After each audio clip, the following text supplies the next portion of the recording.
Congrats muna. Yes po, thank you po. Ito na yung hinihintay mo kasi break. prime to eh. Opo, How totoo. does it feel na nasa prime ka na kagad? Ako po, sa ngayon, sobrang saya ko po kasi actually bago pa lang po ako, tapos binigyan na po ako ng ganung pagkakataon. Ayun lang po, sobrang saya ko lang talaga. And hindi ko nga po alam kung deserve ko ba to, pero pinagdadasal ko na lang po na sana marami pa pong blessings dumating sa akin. So yun. So kumusta yung unang pagharap mo sa historic one? Ako po, nung unang pagpunta ko po doon, nalulula po talaga ako nung nakita ko po si Miss Bea, si Miss Carla. Kasi po, parang, ewan ko, parang dati lang pinapanood ko lang po sila sa mga films. Ngayon po, makakatrabaho ko na po sila. Kaya,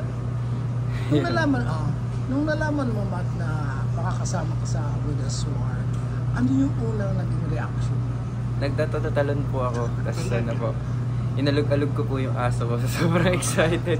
Pero okay lang naman siya. Ayun, mataba pa rin siya. So Healthy paano pa rin. kayo, nagkakwentuhan kayo niya na Bea, saka ni Carla? Actually hindi po eh. Parang nag-greet lang po ako sa kanila. Then nagpakilala po ako. Tapos kinongrats ko po sila. Ayun lang po. Ano naman reaction nila? Kanino yun? Kay Carla, kay Bea? Sa kanila po. Ano nag-reaction mo nila? O ikaw pala yung bagong makakasama. May mga gantong dialogue. Wala naman po. So, ano yung feeling mo nung unang nakarap mo siya sa Storycon? Yung dalawa, si Carla saka si Bea. Ayun po, na-starstruck po ako. Ayun. Kasi nga po, ayun, sinabi ko po kanina, nakikita ko lang po sila sa mga films ngayon. Masaya lang po ako na makakasama ko na po sila. Tagahanga mo ba? Tagahanga ka ba nila? Yes po, dati po. Nung ano pa lang po. Second chance, one more chance. Kasi Pinapanood mo? Opo, dati. Nung bata pa lang po ako. parang magaling, di ba? Yes po, totoo. Sobra po. Sila rin po yung mga nilulook up ko rin talaga sa showbiz. Then, ayun, makaka-work ko na siguro po. Hahanap po ako ng mga learnings po galing po sa nila pag nakasama ko na po sila sa set. Yun na nga. Anong preparation? Right na ba? Are you preparing yourself? Yes po. Yung character po kasi doon is geologs na mayaman. Yung sa geologs, parang hindi naman tayo masyado mahirapan doon kasi geologs naman talaga ako in real life. Pero yung character niya, yung hate niya sa family, pati yung pagkaulila niya sa tatay, ayun siguro yung mga i-workout ko talaga para maging maganda yung performance ko pagdating dun sa set. Ano yung unang impression mo kay Bea sa kay Carla nung nakaharap mo na? Ayun po, nakangiti lang po ako sa nila.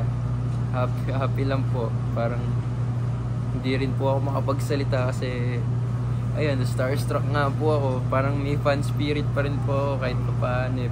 Hindi ko rin po kasi kiniklaim na artista talaga ako. Parang kiniklaim ko lang po yung sarili ko as nagwo-work sa GMA. As parang nagpapasaya lang po ng tao.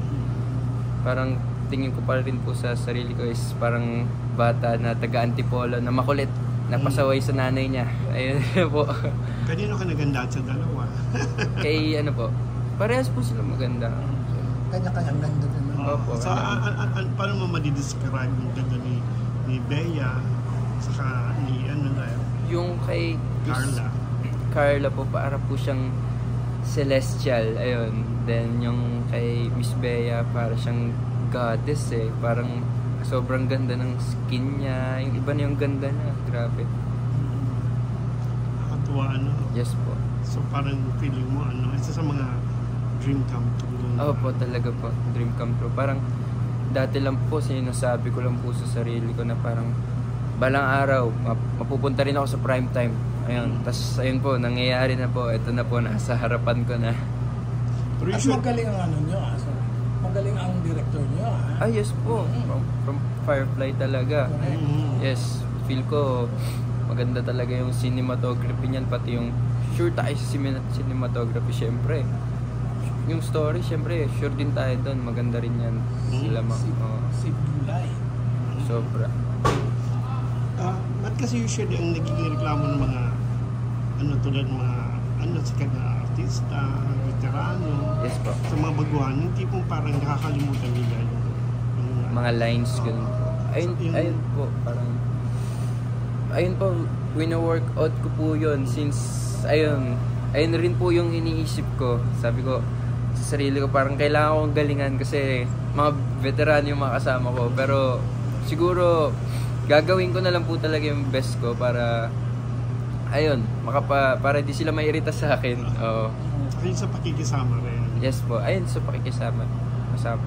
May love Importante po yun. may love interest ka sa series. Yes po, actually continuation po kasi siya ng Royal Blood. Then yung mga cast po na iba nandito pa rin po sa murder mystery na to.